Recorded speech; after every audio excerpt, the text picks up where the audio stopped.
All right, guys, welcome back to the Medium Cool Show. I'm your host, Felix, joined with Jacob, my co-host. Today, we're going to be talking about a little indie gem from the late 1990s, an American independent film, right at like the peak of like prime American independent cinema. You know, like the 90s were just like, had these great little indie films, you know, these like small films that really like kind of defined the period of that cinema and like just were really successful. Yeah, You it know? was like kind of the reclaiming of like independent filmmaking Yeah. that was kind of lost in the 80s. It Yeah. kind of like gave it was like birth like in the 60s and 70s, 70s in America, and then Mm, like really like the studios really clapped down on like films and distribution in the mm. 80s, and then suddenly like the grip is loosened and people can make like these like gems that are Yeah. discovered, in America Yeah, and and like for the world. producers took like more risks. Harvey Weinstein was just kind of like, okay, like this is a weird script, like sure, whatever. Mm-hmm. Pulp Fiction, yeah, it's like a weird script, I don't get it, but like sure, Quentin, sure. Yeah. And they just like led to a lot of like really good indie cinema, like these little small movies could like really blow up, you know what I mean? And I think they also like put more respect on like up and coming talent too. Hmm. Great movies like little movies like Welcome to the Dollhouse, Mm-hmm. and then like Buffalo 66, which and then today we're talking about In the Company of Men from 1997, directed by Neil Labute, who also wrote the screenplay, which is based on a play that he made. And Really? this is his debut feature film. That's crazy. Yeah, That's yeah, crazy. which is pretty dope. This is a nice, like what we're talking about with a nice little indie thing that just like comes out. The biggest movie ever, but it was made for like 250K and made like almost 3 million, Dude, you know? that's pretty nice. Yeah, I really enjoyed this movie. It's really funny. It's very like well executed for like what they had. Uh-huh. I just love like the style of it and like It's the very, characters very and dialogue. yeah, it's very dark humor. Yeah, it's Like really it's very it's aware of its yeah, dark humor, but it also gets lost in its dark humor yeah. constantly. It's a black comedy. Yeah. I love the cinematography, dude. Mm, First of all, I just want to start with that. Like the way this movie's shot, mm, it's so fun. It's like you said, like they established some wide shot and they hold on that for like a long time. mm. Just like a long establishing shots where the characters kind of act through them, and like I just the camera angles are so cool. Like I can tell it's like it's not like they storyboarded it or anything. Or if they Mm. did, like that's really impressive if they storyboarded it, because the fucking shots they were able to come up with, Yeah, I definitely did. I was like, holy shit, Yeah. dude! Like that's so like it's almost like they were having fun with it. Remember when Mm. they like stop under the bridge and like you can see the car through like the pillars of the bridge and stuff, Yeah, yeah. and you're just like, I don't know, I love this No, movie. it's very like it's like simple and effective, like shots and shit. And this is like an early Aaron Eckhart film. Oh, this is hella early, dude. Yeah, but this movie I would describe it as kind of like Chad versus Normie. Like, Yeah, you know what I mean? yeah, This movie is like Chad versus Normie. yeah.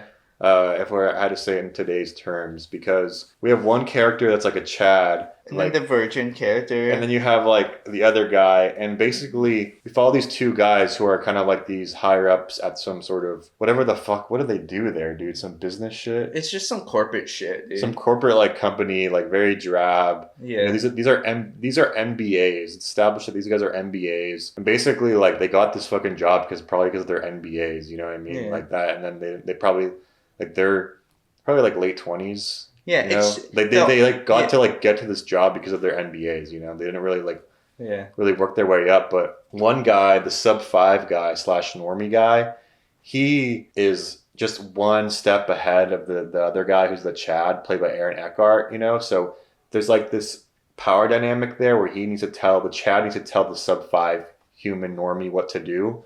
They're about to go on some work. They have to go to work for 6 weeks in some city. What city is it that they're in?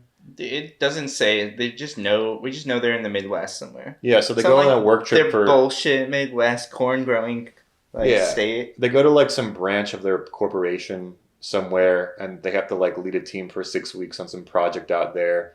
And on the way there, they're basically having the discussions about how much they hate women and women like fuck them over, Yeah. you know. And the Chad establishes a plan for him and the normie to basically lead on a girl both of them at the same time lead on a girl just to like fuck it over in the end, just to like fuck her over. Just to make her fall in love with them and then break it off. Mm-hmm. And no matter what they do in their lives, they'll always have that to fall back on. Of like, yeah, you remember that girl that loved me so much? Yeah. I just left her.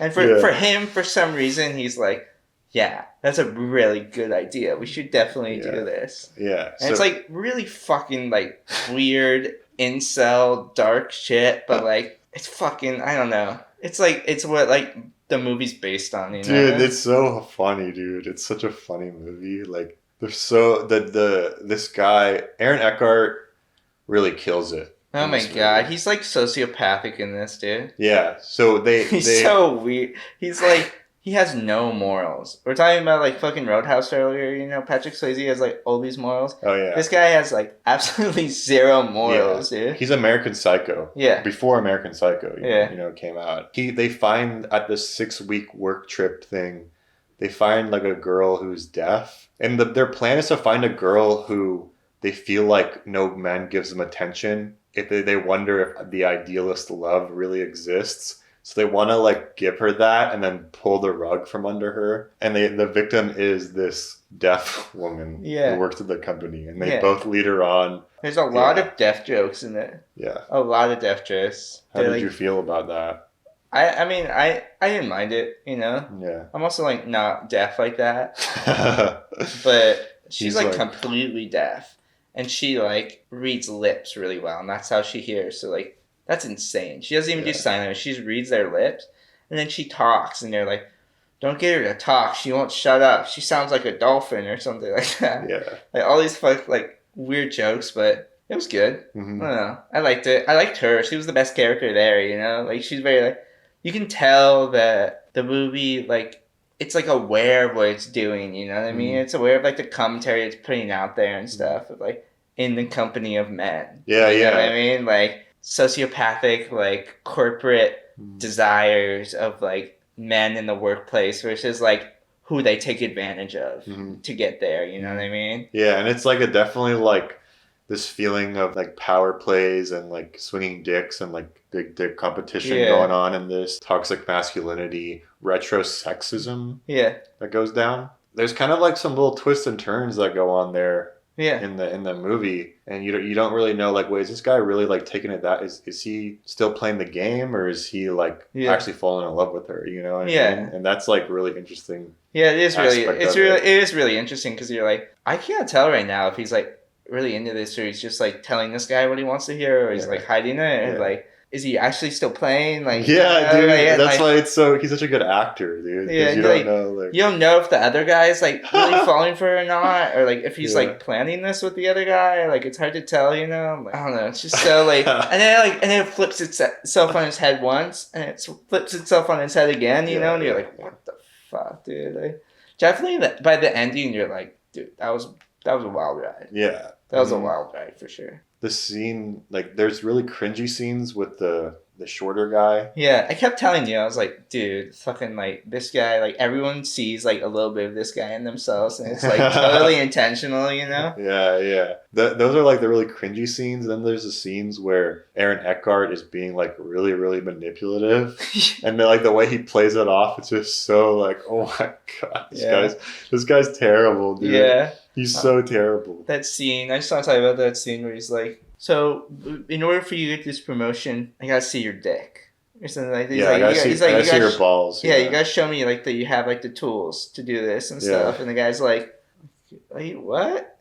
No, I'm serious. Like, I'm not fucking around here. I gotta know that you can fucking handle this. Like, and like closes the blinds to his office and he's like, you want this? You want this office? And it's like, the place is so shitty. Like, they're like talking about like, it's life or death. They're like, what they do for their job is like so important, but they have like the lamest, most boring job. Yeah. And where they do, like, he like pulls down his pants. And Aaron Eckhart's just like, all right, get out of my office. Like a job. Yeah. That's definitely like a very topical thing. Like if people like even now, you know. Yeah. It's like really dark humor, but it is more than that. It is like commentary and shit. Mm-hmm. You know, like it has something to say. It's not like Not like being like, oh, this is really funny, this is great, like sense of humor. It's more like that, and then like the deeper undertones, like the subtext of all of what it means, you know? Yeah. Definitely, like the characters have the consequences to that. Yeah. I fuck with it. It's worth a watch for Yeah, sure. yeah, it's worth a watch. It's really funny. I found myself laughing out loud, Yeah. you know, during the film, and it's a nice little indie film. Like if you're into indie films and you're into like people not doing like not having like having a small budget but like doing a lot with it like really well, this is a good movie.